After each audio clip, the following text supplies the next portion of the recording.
Welcome to Turks and Jerks, everybody. Ben Mankiewicz and Jason Rubin. Week 9 in the NFL. Most teams have played 8. It is the halfway point of the season. 6 teams on a bye, so a truncated NFL schedule this weekend. A little harder to pick Turks and Jerks, I thought. My jerk is easy. Refer to a prior video we have. A video we should have posted on Dan Snyder. Dan Snyder of the Washington Redskins is the Washington NFL team. Sorry, it's going to take a while. I'm trying. I've wanted that name changed for 5 years. I'm getting there.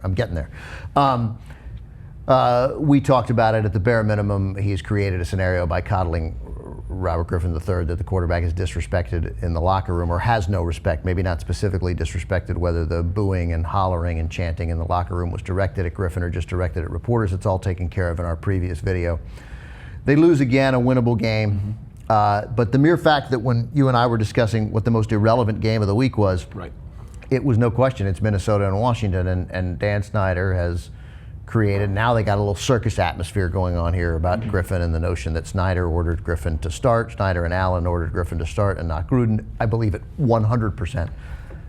They're a joke. Nobody cares about them. That game would have been completely irrelevant if not for the curious interest in whether Robert Griffin could play. Right. And then there's and we're all interested to see whether Teddy Bridgewater develops into a solid quarterback, and he looks pretty good. I mean, yes, definitely the most irrelevant game of the week, or insignificant game of the week. But I have to say, it's amazing. I mean, I haven't been here so long. I keep interrupting. I'm sorry, but it's amazing that that Washington played in the most insignificant. Cleveland played Tampa Bay this week, and it's not the most insignificant game of the week. That's amazing. There's players we thoroughly enjoy watching on both of those teams, though, Cleveland and Tampa. I know, but it's Cleveland and Tampa. There's a Bryant football. I'm rooting for. I want Cleveland 5-3. They are in the playoff hunt. They are. I suspect it's going to collapse a little in the second half, but I am pulling hard for Cleveland. The only thing I can give credit to for the Minnesota Vikings in the most insignificant game of the week is listening to it at least on radio. It's not the most radio-friendly sport, at least compared to that of baseball. The broadcasters, and I'm not sure who they are for the Minnesota Vikings, they're fantastic. Yeah, you go around the country, you listen to, as you and I both do, catching local broadcasts in baseball and basketball and the NFL. I mean, the guys who get network jobs, there's some puzzling decisions, because around this country there are great broadcast. The Clipper, I didn't know we were going to talk about it. So the Clippers play-by-play guy. It's good. Good as it gets. Right. Good as it gets in all of sports, as good as it gets. Yeah. Okay, so that's anyway. Jerk of the week, Dan Snyder. Yours? Terrell Suggs. It was an easy decision. Call. I think we have a screenshot of Terrell Suggs's mic. There it is.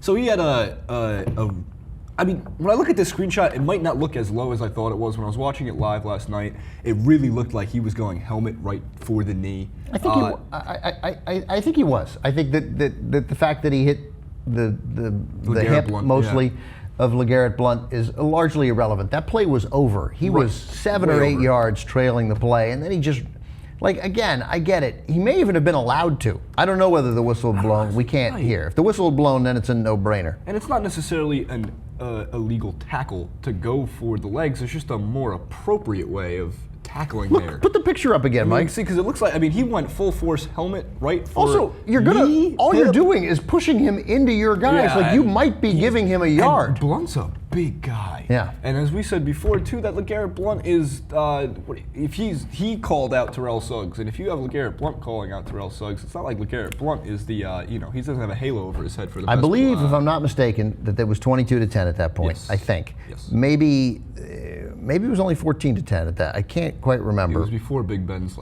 right. But either way, it was a football game. Yeah. And that was part of making it not a football game. And it was a puzzling game. I mean, the Ravens looked like in the first few minutes they were going to blow them out. Not only did they score on the big pass to Torrey Smith, the Steelers couldn't get a first down. Nope. They couldn't get outside their 10-yard line.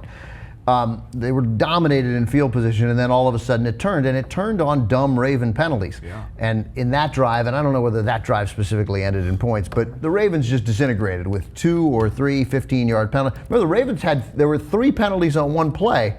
They were all on the Ravens. Right. There was defensive holding and 2 personal fouls. Right.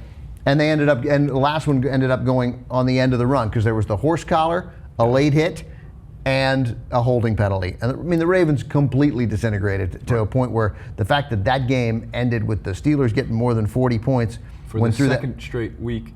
12 touchdown passes for Ben Roethlisberger in 2 weeks. I mean, I bet on the Steelers, and I thought, oh, I've made a horrible mistake.